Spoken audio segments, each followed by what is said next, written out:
Hi అండి. Today పొదరిల్ episode ఏం జరిగిందో చూద్దామా? కన్నా తీసుకోరా, తాగు, ట్యాబ్లెట్స్ వేసుకోవాలి కదా. వద్దన్నయ్య నేను వేసుకోను అంటూ మన కన్నా చెప్తాడు. అది కాదురా, అది కాదు వేసుకోవాలి. ఎవరే వేసుకుంటావా లేదా? డాక్టర్ గారు 2 రోజులు వేసుకోమన్నారన్నా. అంటే 3 రోజులు రా, మరి వేసుకోవాల్సింది మూసుకుని వేసుకో అని అంటూ ఉంటాడు. ఈ లోపల నారాయణ బయటకు వచ్చుంటే ఎవరో ఆడవాళ్ళు వచ్చి, ఏవండి మా కోడలికి శ్రీమంతం చేస్తున్నాము, మా కోడలికి శ్రీమంతం చేస్తున్నాం కదా, మా ఇంట్లో వాళ్ళని ఎవరినైనా పిలుస్తారా, ఎవరినైనా పిలిస్తే ఆడవాళ్ళని పిలిస్తే బొట్టు పెడతామండి అని అంటే, సంతోషం అమ్మ అంటూ ఈ లోపల మాట్లాడుతూ ఉండగా ఆ ఇంట్లో ఆడవాళ్ళు లేరు అంటూ వస్తుంది మన గాయత్రి వాళ్ళ అమ్మ. ఆ మాట విని పెద్ది, కన్న, కేశవ అందరూ ముగ్గురు బయటకు వస్తారు. ఏంటిది? అవును, వీళ్ళు ఇది ఏంటనుకుంటున్నారు, మగ సన్నాసులు ఉండే సత్రం. ఈడున్నాడు చూసారా, ఈడు పెళ్లి చేసుకుని 2 పెళ్ళాలని ఈ జైలుకి కూడా వెళ్ళొచ్చాడు. ఇంకా వాళ్ళు ముగ్గురు ఉన్నారా, వాళ్ళ ముగ్గురికి పెళ్ళవలా. ఒకడున్నాడు, వాడు పెళ్లి చేసుకున్నాడు, అది 3-4 ముచ్చట కాపురం చేయకుండానే వెళ్ళిపోయింది అని అనేసరికి, ఏంటే వాగుతున్నావు అని అనేసరికి, ఆయన ఉంటే పిలువురా, పిలిస్తే తెలుస్తుంది కదా అని అనేసరికి ఈ లోపల మహాలక్ష్మి ఎలా వచ్చిందో తెలీదు. మహాలక్ష్మి వచ్చేసిందండి. ఇంటికి దీపం పెట్టి దిక్కులేదనేసరికి దీపం పెట్టి హారతి పట్టుకుని, పెద్ది తీసుకో పెద్ది అని అంటే అందరూ తీసుకుంటారు, దండం పెట్టుకుంటారు. మీరు కూడా పిన్ని గారు పెట్టుకోండి, ఎంత మహాలక్ష్మిలా ఉన్నావమ్మా కలకల్లాడుతూ అని అంటే, ఉండండి ఒక్క నిమిషం పిన్ని గారు మీరు కూడా తీసుకుంటారా హారతి అంటే, అయినా వీళ్ళ ఆయన దుబాయ్లో ఉండబట్టి ఈవిడికి మతిస్థిమితం చెందిందండి, అందుకనే అలా మాట్లాడుతున్నారు. అయినా బంగారం లాంటి అమ్మాయి ఎంత మహాలక్ష్మిలా ఉంది, కలకల్లాడుతూ ఉన్న అమ్మాయిని పట్టుకుని వెళ్ళిపోయింది అని అంటావా అని అనేసరికి, పోనీలేండి పిన్ని గారు అలాగే అంటారు అని అనేసరికి, అమ్మ రేపు సాయంత్రం అమ్మ మా అమ్మాయికి మా కోడలికి శ్రీమంతం చేస్తున్నాం. సరేనండి వస్తాము అని చెప్పేసి, ఇంకెప్పుడైనా మీ ఉండేది ఈ వీధిలోనైనా, ఇంకెప్పుడు మిమ్మల్ని పిలవకూడదు అని అంటుంది. ఇంకా అసలు అమ్మ తప్పుకో అని చెప్పి నారాయణ విజిలేసి, సూపర్ అమ్మ సూపర్, అయ్యిందా సరిపోయిందా, నా ఇంటి మహాలక్ష్మి వచ్చింది, అది తెలుసుకుని మసులుకోండి అని చెప్పేసి అనేసరికి, ఇలా ఇంక అసలు గాయత్రి వాళ్ళ అమ్మ అలా చూస్తుందో, రే మెడ తిరగనోడా అని చెప్పి తిడుతుంది.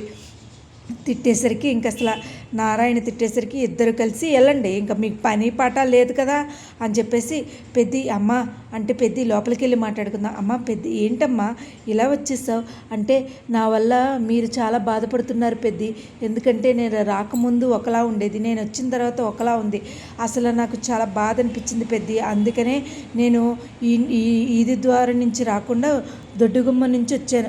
అదిగోరా బ్యాగ్ కూడా అక్కడే ఉంది కదా కన్నా అంటే, వదినా నువ్వు ఇక్కడే ఉంటావా? ఉంటానురా, ఎందుకంటే నా పుట్టింటి నుంచి వచ్చినప్పుడు కూడా నాకు అంత బాధ కలగలేదు, ఇక్కడి నుంచి వెళ్ళాక హాస్టల్కి చాలా బాధ కలిగింది, నా వాళ్ళని అందరినీ వదిలేశాననే బాధ కలిగింది, ఒక చక్రి తప్ప మిమ్మల్ని అందరినీ నేను చాలా హ్యాపీగా అవుతా. అమ్మ చక్రిని క్షమించమ్మా, అది జరగదు పెద్ది అని అంటూ ఉంటుంది. ఓ పక్క నుంచి ఏమీ తెలియని మన చక్రి గదిలోకి వెళ్ళి, కూర్చోండి, మీ కూర్చుని మీ జస్ట్ అలా వచ్చినందుకే నన్ను మా వాళ్ళందరూ చీకొట్టారు, మీ అన్న కొట్టాడు, మీ నాన్న కొట్టాడు, ఆ పిల్లకోడు కొట్టాడు, అందరూ కొట్టారు, అందరూ చీకొట్టారు, అయినా సరే ఏంటో ఈ గోడ మీద ఉన్నట్టుంటుంది, మీరు నించున్నట్టుంటుంది, కూర్చున్నట్టుంటుంది, అయినా వస్తే మిమ్మల్ని అని చెప్పేసి వెళ్ళిపోతాడు. కానీ తను ఏంటంటే భ్రమ అనుకుంటాడు, ఎందుకు చూస్తే అక్కడే ఉంటుంది. అది అయిపోయిన తర్వాత మన బుస్సుని కలవడానికి మన కేశవ వస్తాడండి. కేశవ వచ్చి, ఏంటి ముంగీసా అలా ఉన్నావు? ఏం లేదు, చాలా ఆనందంగా ఉంది, మహాలక్ష్మి గారు మా ఇంటికి వచ్చారు అంటే మా చక్రి భార్య అంటే నా గురించి కాదా అంటూ వెళ్ళిపోతుంది. ఇంకా వెళ్ళిపోయేసరికి, అది కాదు బుస్సు బుస్సు అంటాడు, అయినా సరే వెళ్ళిపోతుంది. ఈ లోపల మన కన్నా అందరికీ భోజనాలు పిలివడస్తారు, అందరూ వస్తారు. అందరూ వచ్చిన తర్వాత మన మహాలక్ష్మి కూడా కూర్చుంటుంది. అందరూ ఏంటో భ్రమ, కూర్చున్నట్టు మహాలక్ష్మి గారు కూర్చున్నట్టు చూస్తున్నట్టు, ఆ చొరకత్తి లాంటి చూపు చూస్తున్నట్టు, ఆ నోరిప్పితే అని అనేసరికి మన కేసు ఆగరా అని అంటూ ఉంటాడు. ఎందుకు ఒరే ఏమైందిరా? ఏమో అన్నయ్య భ్రమగా అనిపిస్తుంది, అంతా ఎంతో గందరగోళంగా అనిపిస్తుంది, ఒరే ఏ దయ్యం పట్టిందిరా నీకు అని అంటే, ఇంతకీ తీరా చూస్తే, ఒరే మహాలక్ష్మి ఎదురుగుండానే ఉందిరా, పొద్దున్నే వచ్చింది అంటే, మీరు వచ్చేసారా, నన్ను క్షమించేశారా పెద్ది, చెప్పు నేను క్షమించలేదని చెప్పు పెద్ది అని అనేసరికి, అది కాదండి నన్ను క్షమించండి అంటూ భోజనం చేస్తూ ఏడిపిస్తూ ఉంటారు. అందరూ నవ్వుతున్నారేంట్రా అంటూ చాలా బాధపడతాడు. ఇంతకీ మన బుస్సుకి టైప్ చేస్తూ ఉంటాడు, మెసేజ్ చేస్తూ ఉంటాడు. ఏమని పెట్టాలి, అయినా వీడికి బాగా అలవాటు అయింది, నన్ను వదిలేసి వెళ్ళిపోతాడా, ఏం టైప్ చేస్తాడో చూస్తాను. నువ్వే గుర్తొస్తున్నావు బుస్సు అంటే, ముంగీస నువ్వే గుర్తొస్తున్నావు, మరి ఇప్పుడు ఏం పెడదాము అంటే ఏం ఇమోజీ పెడదాం, లవ్ సింబల్ పెడదాం అని అనేసరికి మీరా అంటూ మహాలక్ష్మిని అంటే, ఏంటి లవ్ ట్రాక్లో పడినట్టుంది, లవ్ ట్రాక్ మీద పడినట్టుంది, అవును మీ అసిస్టెంట్ చెప్పాడురా అంటూ మన చక్రి వస్తాడు. నువ్వు బుస్సు కలిపి లవ్ ట్రాక్ మీద పడిందంట, చుక్ చుక్ చుక్ అంటుందంట. రే అలా ఒరే నీ బండోడా నీకు బాగానే పడింది కదరా, ఒరే నన్ను బండోడు అంటావేంట్రా అంటే, ఒరే అది పోనీలేండి, ఆ అమ్మాయి మంచిదే, చిన్నపిల్లల మనస్తత్వమే, బాగానే ఉంటుంది అంటూ మన మహాలక్ష్మి చెప్తుంది. ఇవాళ ఎపిసోడ్ అయితే ఇదేనండి.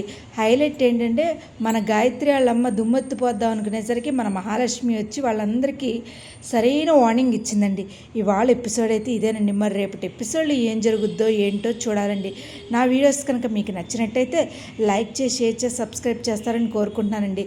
ఇలాగే నన్ను ఆదరిస్తారని కోరుకుంటున్నాను. Thank you so much. Thank you.